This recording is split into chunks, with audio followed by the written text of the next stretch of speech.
So in this video, we're going to learn how to preview audio and add some markers to our scene so we can time things out for animation later. Now, even though our scene looks rather busy, this will make sense once we actually start editing the appearance of these objects to the beat of the music. Now, since this is a rather jumbled scene, I'm just going to turn the visibility of all these layers off, except for the background layer.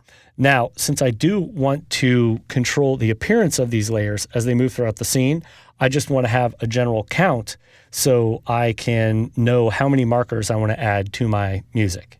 So if we count from layer 1, we have 1, 2, 3, 4, 5, 6, and 7 is the background layer.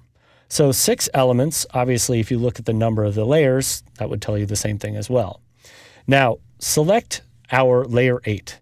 The way you preview audio in After Effects is by using the period key on your keypad. Now, when you hit the period key on your keypad, music will play back in real time, and then you can add markers in real time by pressing the asterisk key on your keypad. Now, the corresponding keystrokes, if you're on a keyboard that doesn't have a keypad, it's Control period and Control 8 in order to actually add markers. So Control period to preview the audio, Control 8 to add the markers. Okay. So let's get started by previewing the audio. I'm going to select layer 8 and press the period key.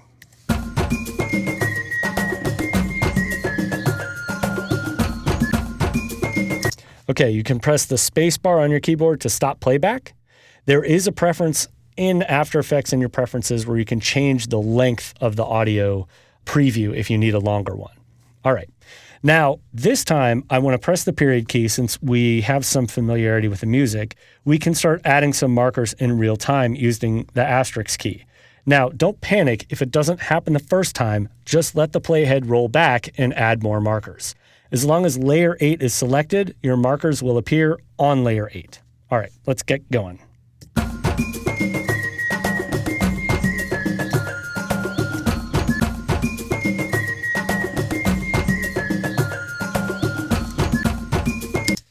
And then press the space bar when you're finished. Now, whether or not I have rhythm remains to be seen, but let's count the number of markers. We have 1, 2, 3, 4, 5, 6. Now that worked out beautifully, but let's open up layer 8 and open up the audio options and open up the waveform. See, this way we can scrub through the timeline and actually look to see if our markers are lining up to the beat. See, the waveform, the larger the area here, the louder the music is. So typically when you're trying to nail something on the beat, you'll want to go with the marker that's closer to the larger point. Now I'm noticing with these two markers, I was probably trying to hit the same beat. So I'm going to slide this left marker just by clicking right on the edge and dragging it over to the edge right here to just this area. Now, as you're clicking and dragging with your current time indicator, if you hold the Shift key, it will snap to the different markers. So that way you can use the red line to actually make sure that you lined up with the beat. So there we go. And then here.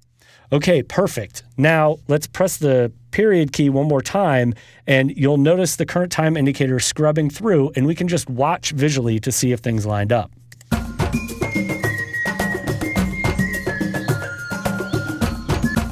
So I'm going to stop playback and just move this one ahead a little bit so these kind of appear right after each other. Now, there's one last thing with markers in terms of timing to audio. If you double click on a marker, you can actually open up labels. So here I can type a message or any kind of comment or anything like that. There's obviously all kinds of information you can add to markers. You can even add duration. But I just want to type first so I know this is the first element that's going to appear in the scene. When I click OK, now you can see that appear in the timeline. So obviously it pays to have a short label if you have a bunch of markers that are right next to each other. So once you have your markers in your scene, you're actually ready to start timing animation to the markers. And we're going to jump into that in the next video.